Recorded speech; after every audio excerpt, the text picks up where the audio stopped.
Hello everyone and welcome back to Melody Matters, where we journey through the vibrant tapestry of creativity woven by Black artists across the globe. I'm your host, Sophia and together, let's dive in. So last week we talked about the importance of 90s hip-hop culture on modern-day rap, and today I have something a bit different to talk about. So as you all know, a lot of these episodes are inspired by listener questions, and today's episode is actually inspired by a listener named Charlotte from Oakland, California.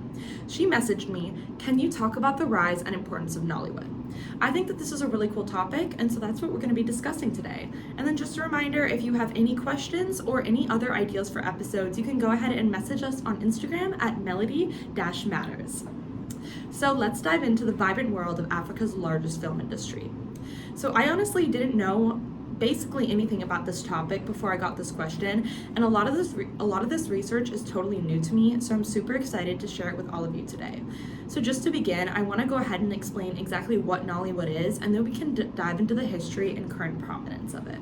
So Nollywood, which you'll notice sounds a lot like Hollywood and Bollywood, is Nigeria's film industry. The industry is currently valued at a whopping $6.4 billion, I know, and makes up a whopping 2.3% of Nigeria's GDP. Oh, and it looks like I just got a listener question here. So Music Lover 62 said, how did Nollywood start out? It's a great question, and it does have a little bit of a long history, so stay with me while I explain this here. So we can trace the origins of Nollywood all the way back to the early 1900s during a time period known as Nigeria's colonial era. The colonial era involved the introduction of film by the British, something that was unfortunately largely motivated by political endeavors. The first film, a documentary, aired in 1903, however, it wasn't until much later that Nollywood actually got its start. So let's fast forward to the 1960s, which is when Nollywood actually really began to develop into what it is today. So once Nigeria gained independence in 1960, Nigerians began to shoot movies using low-level equipment, including celluloid, since it was cheaper and more accessible than the costly equipment typically used to shoot these types of films. This continued into the 1970s, and 70s is really when cinema began to become popular around Nigerians. The 70s saw a tremendous amount of economic prosperity, largely due to oil and various other foreign investments, and so naturally people had disposable incomes and they were looking for things to do to entertain themselves and for leisurely purposes. This caused them to turn to film. Movie theaters began surfacing around Nigeria, specifically in the country's capital, Lagos, but at this time, movies were still smaller scale productions with lower technology. So let's fast forward again another 30 years to the early 90s. The 90s is when there were major technological shifts within the film industry. Filmmakers began transitioning from celluloid to modern film equipment. And by the mid-90s, people were actually starting to make a living turning these plays into movies. This period marked the explosion of low-budget, straight-to-video productions on VHS tapes.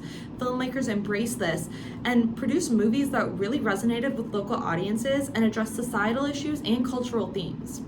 So I know that was a little bit of a long answer, but Nollywood has such a complex history and I really want to make sure we cover all the bases. And I just got another listener question. I Love Reading 22 said, who was responsible for this transition? Such a great question, and although this question is a little controversial, a lot of people credit the Yoruba people. The Yoruba people, who are from the western regions of Nigeria, played a pivotal role in shaping Nollywood through their rich theater traditions. So as they traveled through villages, they would often stage plays that became the foundation of Nollywood. Eventually, they ended up filming these plays, and they were initially captured on VHS tapes, and this ended up being a really easy way to both share their stories and also make a little bit of money.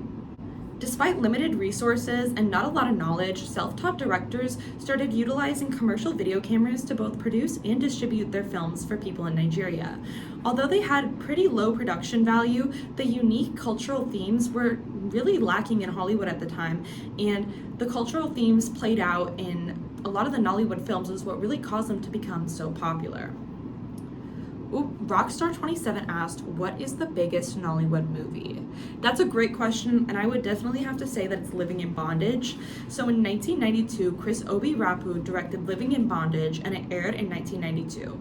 Now this film is what a lot of people credit with really putting Nollywood on the global stage. The film tells the story of a man who joins a secret cult, kills his wife in a ritual sacrifice, gains enormous wealth as a reward, and afterward is hunted by the dead wife ghost. I know it sounds like a lot, but I saw it before I actually did this podcast, and it is an incredible movie. I highly recommend. And if you don't want to take my word for it, the movie brought in an estimated $168.7 million. Nollywood quickly became a cultural beacon, not just in Nigeria, but across Africa. Its films were known for their dramatic plots, heartfelt storytelling, and colorful characters. From gripping dramas to hilarious comedies, Nollywood movies reflect both the diversity and the complexities of African life. And our last listener question for today, Amy from Seattle said, "Where can I watch these films and what is your favorite?" It's a great question, and honestly the best way to start watching Nollywood films is actually through Netflix. Netflix has a section specifically devoted to Nollywood, so if you just go and you go in the search bar, you can just type Nollywood and a bunch of cool films will come up. My personal favorite, it's hard to pick, but it's called Lionheart, and it's about a girl who takes over her father's business once he becomes sick, and you can actually watch that one on Netflix too. That's where I watched it. So as this episode comes to a close, it's evident that Nollywood's impact extends far beyond entertainment. It's a cultural ambassador, a storyteller, and a reflection of the African spirit. Thank you all for joining me today on Melody Matters. Make sure to tune into next week's episode, and once again, you can always submit requests through our Instagram at melody-matters.